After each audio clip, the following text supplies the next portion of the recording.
So most people think the military changes you by making you disciplined, making you fit, making you strong. And it does, but that's the regular stuff. The real changes are way weirder and they stick with you forever. I'm talking about stuff that happens to your brain that you don't see coming. The weird habits, the way you will confuse the hell out of civilians for the rest of your life. Because once you serve, you're not the same person. And some of these changes, they just flat out ridiculous. So number one, this one is not as weird as I've mentioned, but it is something that will probably happen. You're gonna lose that accent. So wherever you're from, you could be from like Alabama, you could be from Boston, you could be from Texas, you could be from anywhere, and you're gonna lose that accent. And the reason why is not because you want to, it's kind of like you have to. I remember when I first joined the Air Force, I had a friend, his name was Ricky. He was from Alabama. He had a thick Alabama accent. He sounded like that dude off of King of the Hill. He like, get down there on there. You know what I'm saying? Like he really talked like that. And I remember when he would talk, I had to like focus. I had to really listen into what he was saying. But he told me himself that he said that stopped him from opportunities inside of the Air Force. So he had to work on his enunciation so he could start getting those opportunities. He ended up being a recruiter. He ended up killing it out of Virginia. But he used to sound like the dude from King of the Hill. And now, I mean, he still has a Southern drawl, but it's not as thick as it was when he first joined. Same thing for myself. I used to have more of like a country accent, but I just realized being in the military over some years, like it's not going to be that beneficial for me to be walking around talking how I used to talk before I joined the Air Force. So when I go back home and I see some of my friends, they be like, you sound different. You can say this is a good thing. You can say this is a bad thing. I believe it's a good thing because now I can go into any room, like anywhere, and I'm not going to be looked at funny because I got this weird accent. Like I'm going to get respect when I talk. Nobody's going to be like, where the hell is this dude from? Hopefully. The number two change is probably going to happen is you're going to start walking different. When you go through basic training, they teach you how to like walk upright. They teach you how to walk with like proper arm movement, all of this, just walking more confident, walking more professional. So you get that just out of basic training. But the weirdest part that you don't think is that you've been marching with 50 people for like the last 7.5 weeks. That's Air Force. For some of the other basic trainings, I believe Marines like 13 weeks. You've been marching with them side by side and you have to march in sync. What I mean by that is that basically we take the same steps at the same time and you start using your peripherals to kind of see how they're walking. So you kind of like look off to the side and then you start walking in sync with them. You do this long enough and when you graduate basic training, you no longer have to walk in sync with people. It's crazy. You automatically just start syncing up with people. Like I could tell people who just graduated from like basic training or tech school within like the last 2 to 3 years, because if you ever see like two people walking down the street who are fresh out of training, they're usually walking in step or walking in sync with each other. But something that makes it even weirder is that like you do it with people that you're not even working with. I be out with my wife sometimes and I catch myself walking in sync with her. And I've been in the Air Force 19 years. So it's still something that's like ingrained in you. I don't know how, but it's a thing.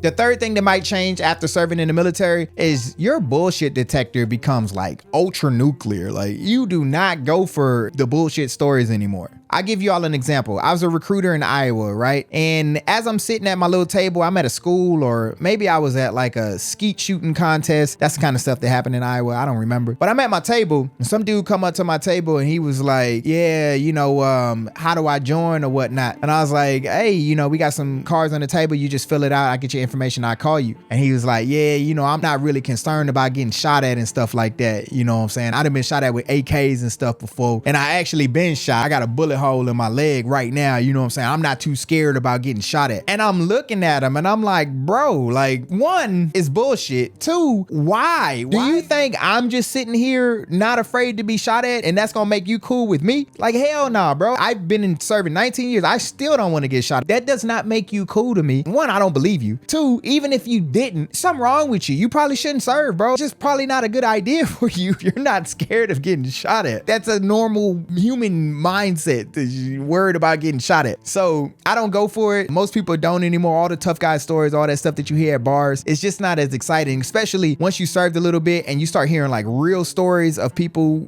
like downfield and things that they went through. All that fake stuff that you hear from people trying to be cool or trying to fit in, it just don't do it. You just be sitting there like, okay. Number 4 is that you're going to become like unbreakable in front of people. Like you're going to lose that stage fright. I'll give you all an example of myself when I first joined the Air Force, I've always been like charismatic. At least in my mind, I've always been charismatic. I've always been somebody who's like good in front of people. I've always been that way, like non-officially, right? So my leaders, when I was a young airman in the Air Force, they thought that like they could put me in front of people and I was gonna be able to speak. So they told me I had to go read a decoration. Somebody had got a medal and they wanted me to read it. So they give me this piece of paper. I mean like a loose leaf piece of paper. They give it to me. I'm nervous as hell. I'm in front of like 50 people and I'm reading this decoration. And the paper is so loose, like I'm shaking. It sounds like a skeleton shaking. And I'm just up there reading this paper. I can't even see it. Like it's shaking so much that the words is blurry. It was bad. It was terrible. And when I finished, my leader said, hey, don't ever let him speak again in front of people. But then as your time goes on in the military, you get faced with all kind of opportunities where you're speaking in front of people. They send you through all kinds of different training, different leadership schools where they ingrain public speaking into you. And then over time,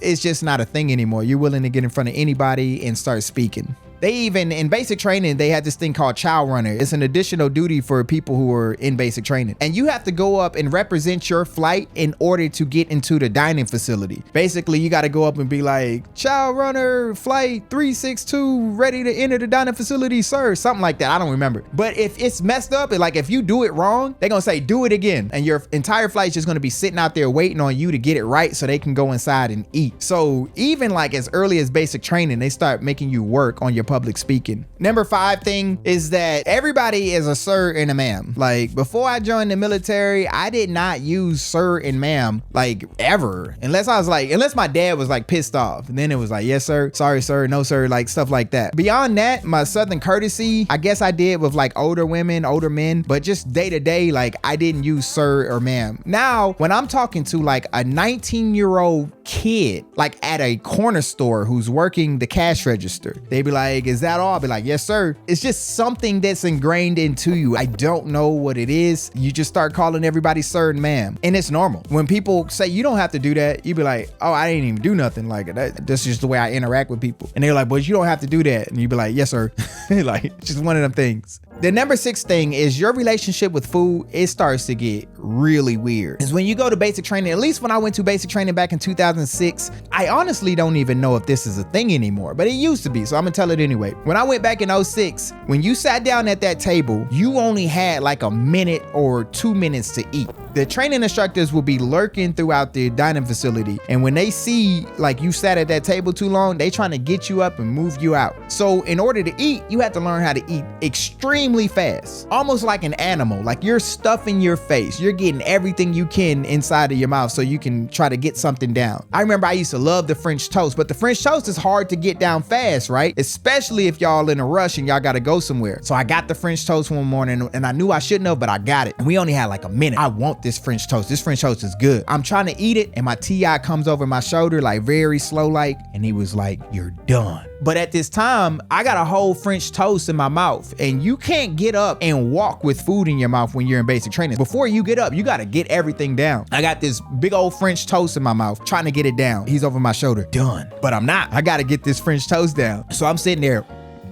just trying to get it down with water and everything, about to choke trying to get this French toast down. And then after I finally got it down, he said, you're not gonna eat French toast no more. On some real like thug stuff, like basically you ain't gonna eat that no more. And I didn't. But after basic training, like when you don't have to eat fast anymore, it's weird. You continue to do it. Like even now to this day, I have to mentally tell myself, bro, you don't have to eat that fast. Like there's no reason for you to be eating this fast. So like going to restaurants with people, it can get really weird if you're just like subconsciously eating. You're gonna go through some stuff. So you gotta be more aware, you gotta be more conscious of eating because you'll go through some stuff real fast after basic training. Number 7 is your humor gets really dark. Like really dark. Like power outage type dark. Like when you're dealing with like stress, you're dealing with like mind-numbing boredom every day. The dark humor, it's not just how you cope, it's how you survive almost. And you shouldn't. Like honestly, I don't even think a lot of the dark humor that military people have is within the legal confines. It probably get most people in trouble, but they have the dark humor anyway, especially like in your maintenance career fields. Oh my God, the dark humor is crazy. The security forces, those career fields, it gets wild. I'm not even gonna go into depth about the type of dark humor that goes on, but it happens. So if you ever join a maintenance career field or a security forces career field, one like that, then you're probably gonna hear some crazy stuff. If you're going into like Intel, you're going into like medical fields where, you know, customer service is priority, or it's a more super professional like environment, maybe not so much, but those maintenance career fields, stuff gets wild. And number 8 is that your world like becomes way bigger. And I mean that like in the best way. And what I mean is like your friend group. When I joined the Air Force, my friend group was primarily black. Like, I'm gonna be honest with you, like the people that I hung out with day to day was primarily black people. When I joined the Air Force, my group had white, it had Hispanic, it had Asian, it had black, it had everything. And I'm talking like everything, like people who listen to rock, people who listen to country, people who listen to instruments, like everything. Like, there was no common ground that we had besides the fact that we just joined the military. We just joined the Air Force and we made it work. You're my friend now. I'm in the same school as you. We're in the same class. We don't know anybody. You're my buddy. You're gonna get to know me. I'm gonna tell you all this dumb stuff that I used to do before I joined, and I want to hear all the dumb stuff that you did before you joined. And you know what? I like you. You like me? Let's go get something to eat. Let's kick it. And that becomes normal. The military is like a big melting pot. You get everybody from everywhere. You even get like people from different countries who are coming in on green cards and stuff. You get to hear their backgrounds and their stories, and they're part of your friend group as well. I don't believe that there's any other environment that just forces people to come together like that and just accept each other for who they are and become friends. If there is, like, put it in the comments. I'm just trying to think of where it would be like forced. But it's pretty cool though, because it makes you more cultured. It makes you more open to meeting new people, and nobody cares like your background. Like, you could have been like a collegiate athlete, right? Like, you were on your way to the NBA or on your way to the NFL, and then you join. Like, it's cool. Like, it's a cool story to hear, but at the end of the day, can you do your job? Can you watch my back? Can I watch your back? Can you make me laugh? Like,